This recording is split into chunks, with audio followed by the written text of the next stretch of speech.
let's take a look at our top selections for the time for the 50-cent late pick 5 at Oaklawn Park on Arkansas Derby Saturday. Let's throw up the field for the $400,000 Oaklawn Mile. It features the return of the number 6, By My Standards, who won the Oaklawn Handicap last year, and boy, was in good form before he might have tailed off slightly in the Breeders' Cup Classic in the Clark. It's a nice spot for his comeback. Do you think a mile's a little sharp for him? I don't think so. I mean, I guess it's possible. They did keep him going longer last year, Dan, but man, he actually had a very underrated season last year. A really good campaign for this horse. It's good to see him back. Good spot for him from a class standpoint. Good spot for him from a pace standpoint. We throw up the Timeform US pace projector, and that red bar situation, I'm going to have to agree with. When you have horses like Wells Bayou and Blackberry Wine and Pioneer Spirit in there, the pace has to be fast, and it should set things up for By My Standards. Yeah, I agree. I think there's going to be a legitimate pace in this race, and that helps the favorite. I think Long Range Toddy's a sleeper at 20-1 on the morning line. That's the number 1. They ran him in the Razorback against Mystic Guide, who's arguably the best older horse in the country last time out. He caught a sloppy track that he didn't like to boot. Throw that race out. I think this horse has some races on the go back, and maybe have to go far back, like to his 2019 Rebel. But he likes this course, and he could get a setup at a price. Yeah, he could. We'll see if he's able to take that step forward that he needs to take. Dan, the real problem that I have with him is that Rebel that you mentioned is, basically 2 years ago now, and that's a race that is still his top figure. And the only reason he won that day, in my opinion, is he got a perfect trip from John Corp. Gunnett, the number 2, hasn't won a race since 2019, but maybe he can take a step forward given this sort of pace scenario. He didn't receive that in his most recent start, a race in which Blackberry Wine just waltzed on the lead. Gunnett passed a couple of tired horses. Maybe he moves forward second off the layoff. For the most part, though, Mike, he's been a little bit of a disappointment. He's definitely been a disappointment. He's a horse who has always been a little bit difficult to ride, Dan. It just feels like he's, in a lot of ways, he's his own worst enemy. We'll see if he can sit a trip this time. If he sits a trip, he can get a piece. Were you surprised that Wells Bayou conceded the lead to Blackberry Wine in the Louisiana, his one start this year? I think he's probably at his best when he controls the pace. Wells Bayou ran okay considering it was off of a long layoff, and I think this time, being the speed nearest the rail, they're going to go upgrade him if it's wet. Yeah, he does like a wet track. Yeah, we'll see if they get aggressive. But boy, it's a tough situation for him to be in, though, Dan, because he does want to be on the lead, and so does Blackberry Wine. So it feels like something's got to give there with this horse. Personally, this horse is fine and still has room to improve, but I do think he has to improve. And it's not like he's some kind of great price on the morning line. Rushy did some nice things last year. They threw him kind of to the wolves in the Santa Anita Derby and the Bluegrass, and he didn't embarrass himself in either start. He benefited from a slight cutback in distance to win the Pat Day Mile. And last time out, come on, they ran him in the Breeders' Cup Dirt Mile. It was just too tough of a spot. He fell far back early, tried to close into it with a wide kick. Rushy fits well here.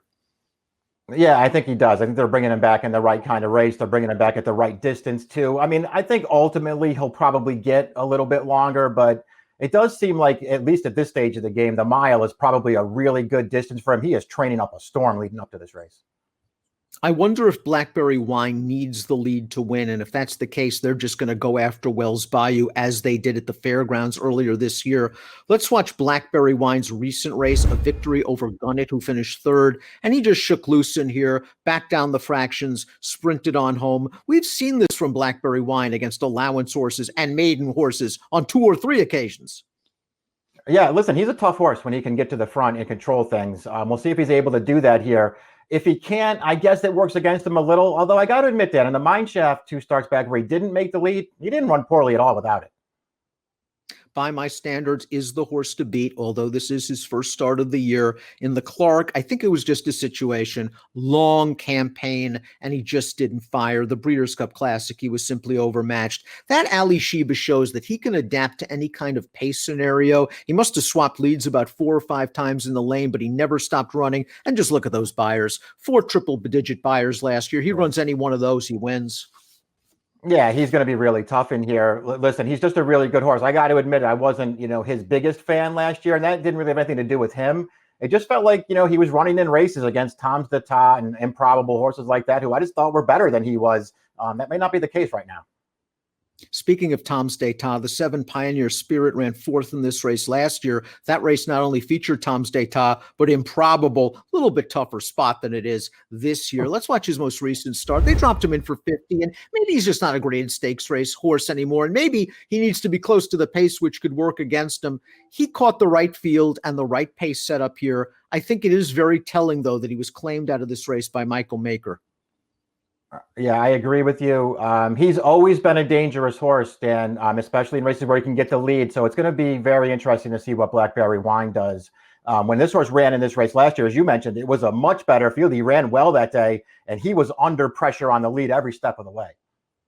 Now, the question for me is, can he sit? Because I don't think he can make the lead with Wells Bayou in here, as well as Blackberry Wine. Home Base is a horse that ended up on the lead last time out. Let's watch that. First start off the claim. He's 20-1 in this allowance race, and he's in between horses turning into the stretch, and he gives way grudgingly. He tried hard first off the layoff. Not sure, again, he's a graded stakes kind of horse, and his running style, again, similar situation with Pioneer Spirit. He might have to sit a bit. Yeah, agreed. I don't know if this race sets up the way that he needs it to set up to run his best race. The Sound was life and death in his first start this year for Brad Cox, going a mile in his 16th. He did go fast in the early portion of that race, but boy, Mike, you needed Mimosa. That was a tough beat, losing to this 3-10 shot. It was interesting that they cut him all the way back in distance last time out, and he caught kind of a weak group, and the pace wasn't very fast. I'm not going to hold that race against him. It's just, how are they going to ride him here? Isn't he a speed horse that's going to have to go from the outside? Yeah, you know what? Maybe, Dan.